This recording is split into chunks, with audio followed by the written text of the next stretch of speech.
Hello everyone, good morning. কেমন আছো তোমরা সবাই? তোমরা প্রত্যেকে ভালো আছো? আর হ্যাঁ, আমরা কিন্তু প্রত্যেকে ভালো আছি। তাহলে চলো আজকে ভিডিও স্টার্ট করা যাক। আর আজকে দিনটা হলো বৃহস্পতিবার। দেখো সকাল সকাল লেগে পড়েছি কাজে। সকাল সকাল তো আমাকে কাজে লাগতেই হবে। আর তার থেকে দেখো কি সুন্দর রোদ উঠেছে, কি ভালো লাগছে না দেখতে। সকাল সকাল কিন্তু রোদ দেখতে আমার ভীষণ ভালো লাগে। তো যাই হোক, সমস্ত ঘরের কাজ সমস্ত কিছু করে নিয়ে আমি চলে এসেছি এদিকে বাইরের কাজ করতে। বাইরের কাজ মানে ঘর ফর ঝাঁট-ফাট দেওয়া হয়ে গেছে। দেওয়ার পরে বাবা যে জায়গাটাতে ভ্যান ডাকে সেই জায়গাটাতে না নোংরা হয়েছে। আমি সমস্ত ঘর ফর ঝাঁট যে নোংরাটা হয় আমি ওটা ওখানেই ফেলি। তো ফেলতে ফেলতে যখন দেখি অনেকটা বেশি নোংরা হয়ে গেছে, ঠিক সেই টাইমটাতেই আমি কী করি, ওই জায়গাটা সুন্দর মতন ঝাঁট দিয়ে পরিষ্কার করে নিই, রাস্তাটা ঝেড়ে নিই, মানে ঝাঁট দিয়ে নিই। তো ওই দিকের কাজ সমস্ত কিছু করে এদিকে আমি যেই ঘরটাতে থাকি সেই ঘরটা ঝাঁট দিয়ে এবার চলে এসেছি রান্নাঘর পরিষ্কার করতে। দেখো যেইখানে আমাদের মতন মধ্যবিত্ত না, হাউস ওয়াইফদের সারাদিন থাকতে হয়, ভাবলাম যে চলো ভিডিওটা তাহলে সেইখান থেকে স্টার্ট করা যাক। ভেবেছিলাম, কিন্তু ভাবলাম যে না, ওখানে যখন ঝাঁটফাট দিচ্ছি চলো ওই ভিডিওগুলো তোমাদের সাথে শেয়ার করি। আর এদিকে দেখো বাসনগুলোকে সমস্ত কিছুকে এক করছি, এক মানে সব তো এদিক ওদিক ছড়িয়ে ছিটিয়ে থাকে।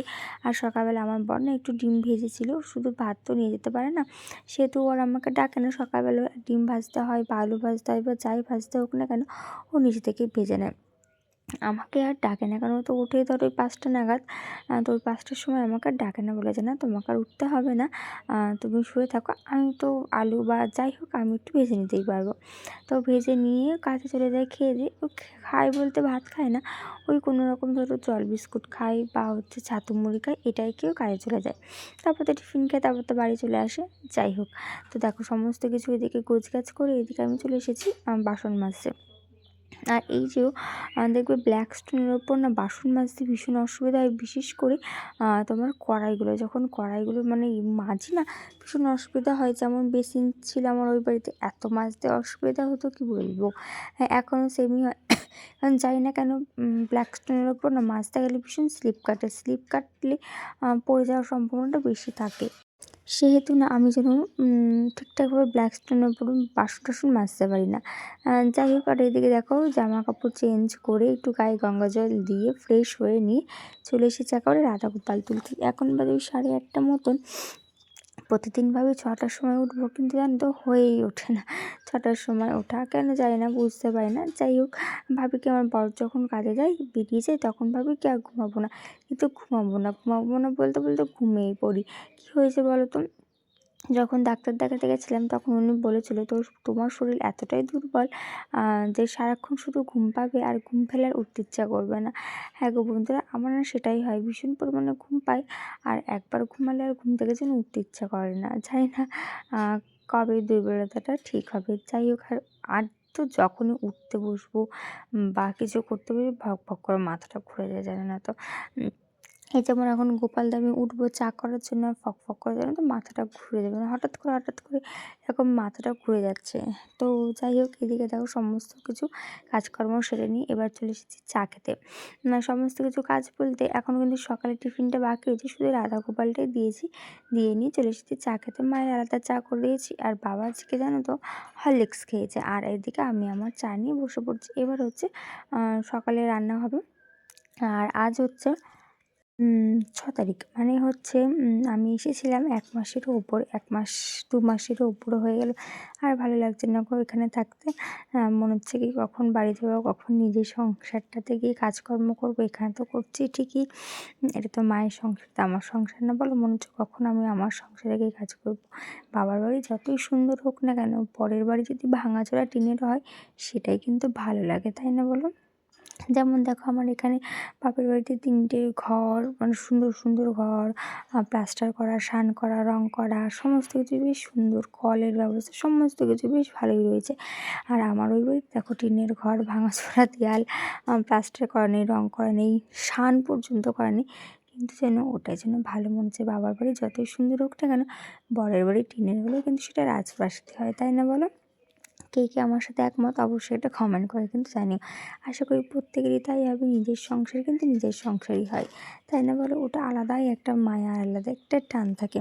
বিয়ের পর যেন মেয়েরা কেমনভাবে চেঞ্জ হয়ে যায় না বলো, যে এই ঘরটা বাড়িটা এতদিন আপন মনে হতো, এখন আর সেই বাড়িটা যে বেশি দিন ভালো লাগে না থাকতে। জানি না ভগবান আমাদের মতন মেয়েদেরকে কী দিয়ে বানিয়েছে কে জানে, ভগবানই জানে হয়তো। যাই হোক, দেখো কথা বলতে বলতে আমার কিন্তু অনেকটা কাজ সারা হয়ে গেছে। যেমন ভাত বসানো হয়ে গেছে, ভাতের ফ্যানটা উপর দিয়ে নিয়েছি, এবার চলে এসেছি মাছ ভাজতে। আর আজকেও অবিকল তোমার মাছই রয়েছে বলতে জ্যান্ত মাছই রয়েছে। ওই চারাপোনা বড় আর হচ্ছে গিয়ে তেলাপিয়া মাছ, দু রকমের মাছ বাবা একসঙ্গে মিক্সড করে নিয়ে এসেছে। যাই হোক, এদিকে সমস্ত কিছু রান্নাবান্নাটা সেরে নিয়ে এবারে ঘরটা না প্রচণ্ড পরিমাণে নোংরা হচ্ছে, বিশেষ করে ওই ঘরটা এই ঘরটা। তাই ভাবলাম চলো একেবারে ঝাড় দিয়ে নিই, সুন্দর মতন ঝাড় দিয়ে নিচ্ছি। আর এই ঝাড় কিন্তু এখন দেখছো অনেক দিচ্ছি না, এই তোমরা তো দেখলে এর আগেও দিয়েছি। এই হয় ওই বাড়িতে দেখতে আমি কতবার ঝাড় দিতাম, এই বাড়িতে তাই হয়েছে। জানো তো কেন আমি বুঝে পাচ্ছি না, আমি না খালি সানে পা দিতে পারছি না, যেই খালি সানে পা দিয়ে হাঁটছি গায়ের মধ্যে একদম শিরশিরানি হচ্ছে, ভীষণ অসুবিধা হচ্ছে। প্রথম প্রথম ভাবতাম হয়তো সানে হয়তো ধুলো ফুলো রয়েছে সেহেতু 14বার ঝাড় দিতাম, কিন্তু পরিষ্কার সান, ঘর মোছা, তাও যেন আমি সানে পা দিতে পারছি না। 2-3 দিন ধরে আমার সাথে এরকম হচ্ছে, চাই না কী করলে ঠিক হবে। তো যাই হোক, আজ তো বৃহস্পতিবার, সুন্দর মতন স্নান করে নিয়ে চলে এসেছি ঠাকুর ঘরে। মায়ের ঠাকুরের জায়গাটা অনেকটা পরিমাণ নোংরা হয়েছে, সেহেতু ভাবলাম আজকে চলো ঠাকুরগুলোকে সুন্দর মতন মুছে নিই। হ্যাঁ, ঘরটা আমি পাচ্ছি না, কারণ আমি ঘরটা পাততে পারি না, সেহেতু আমি ঘরটা পাচ্ছি না, মানে ঘরটা পাচ্ছি না। যাই হোক, তো আমি ভাবলাম যখন ঘর পাচ্ছি না তাহলে সুন্দর মতন তো পরিষ্কার করতেই পারি। তো যেই ভাবনা সেই কাজ, চলে এসেছি সমস্ত ঠাকুরগুলোকে সুন্দর মতন করে মুছতে। আর এদিকে টিভি দেখছি আর ওই করছি। এখন কিন্তু আমার রাধা গোপাল স্নান করানো হয়নি, এরপর রাধা গোপাল স্নান করেই খেয়ে নেবো, কারণ অনেক বাজে, মাকে শুধু 2টোর মধ্যে খেতে বলেছে সেহেতু খাওয়া দাওয়া করে নেবো। আর তোমাদের না আজকে আমি খাওয়া দাওয়া শেয়ার করতে পারিনি, মানে কী রান্না হয়েছে না হয়েছে। এই পুজো দিয়ে একটু শুয়েছিলাম, ব্যাস ওই যে শুয়েছি, আর মনে ছিল না। সেই 7:30টার সময় ঘুম থেকে উঠেছি, আর এই এখন পুজো দিয়ে একটু শুতে পারছি, আর মনে হয়নি যে তোমাদের সাথেও একটু শেয়ার করি। যাই হোক, অবশ্যই জানি আমার সিংহাসনটা কেমন লাগছে। আজ অনেকদিন পর কিন্তু তোমরা দেখছো ফুল দিয়ে সাজানো, না সরি ভুল বললাম, আমার না মায়ের সিংহাসন, ঠাকুরের সিংহাসনটা কেমন লাগছে অবশ্যই একটা কমেন্ট করে কিন্তু জানাতে ভুলো না। যাই হোক, এখন বাজে 6টা। তো শুভ সন্ধ্যা বন্ধুরা, দেখো একেবারে চলে এসেছি সন্ধ্যাবেলায়, জামা কাপড় ছেড়ে মুখ হাত পা ধুয়ে চলে এসেছি একেবারে সন্ধ্যাবেলা তোমার সাথে আবার দেখা করতে। তো এদিকে সন্ধ্যাবাতিটা দিয়ে নিচ্ছি। এখন তো সন্ধ্যাবাতি সমস্ত কিছু আমাকেই, না ভুল বললাম, কোনো সময় তোমার শরীরটা খুব একটা খারাপ লাগে তখন আমার বর দিয়ে দেয়, যেমন কালকে আমার বর দিয়ে দিয়েছিল সন্ধ্যাটা। আর এদিকে সন্ধ্যা দিয়ে এবার আমরা চা খেয়ে নেবো। আর গেছিলাম একটু দোকান থেকে ওই গোপালের, যে রাধা গোপালের একটু ক্যাডবেরি এনেছি, তারপর হচ্ছে দুধ এনেছি, তারপর হচ্ছে একটু কেক এনেছি, এই সমস্ত কিছু আনতে গেছিলাম। আর সেটা আর তোমার সাথে শেয়ার করিনি, কারণ ঘুম থেকে উঠেই না কেমন একটা যেন মুডটা লাগছিলো। তারপর সন্ধ্যা দিয়ে একটু চা খেলাম, এবার একটু মুডটা ভালো লাগছে। তো যাই হোক, এইবার দেখো চলে এসেছি রাতে রান্না করতে। রাতে কিছুই না, শুধু ভাতটাই করবো, আর ভাতটা হয়েও গেছে। সকালের ভাতটা ছিল সেটাই দিয়ে দিলাম ওই ভাতের মধ্যে। আর এই শ্যুটটা কিন্তু আমার বর করে দিচ্ছে, আশা করি বুঝতেই পারছো। তো কী কথা বলছিলাম আমার ঠিক এখন মনে নেই। যাই হোক, আর সকালে তো তোমার ধরো মাছের ঝোলটা রয়েছে, আর এখন ধরো শুধু ভাতটা করে নিলাম এই। আর আমি ওকে বলছি যে আমার না ভাতটা খেতে ভালো লাগছে না, মাছের ঝোল আমি খাইনি, কারণ জ্যান্ত মাছ না আমার খেতে খুব একটা ভালো লাগে না, সেহেতু আমি খাইনি মাছ। ওই এখন সকালবেলা তো কোনো রকম ঝোল দিয়ে খেয়েছিলাম, আর এখন ঘি দিয়ে খেলাম। তাহলে চলো আজকের ভিডিও এইটুকুই, সবাই ভালো থেকো, সুস্থ থেকো, টাটা।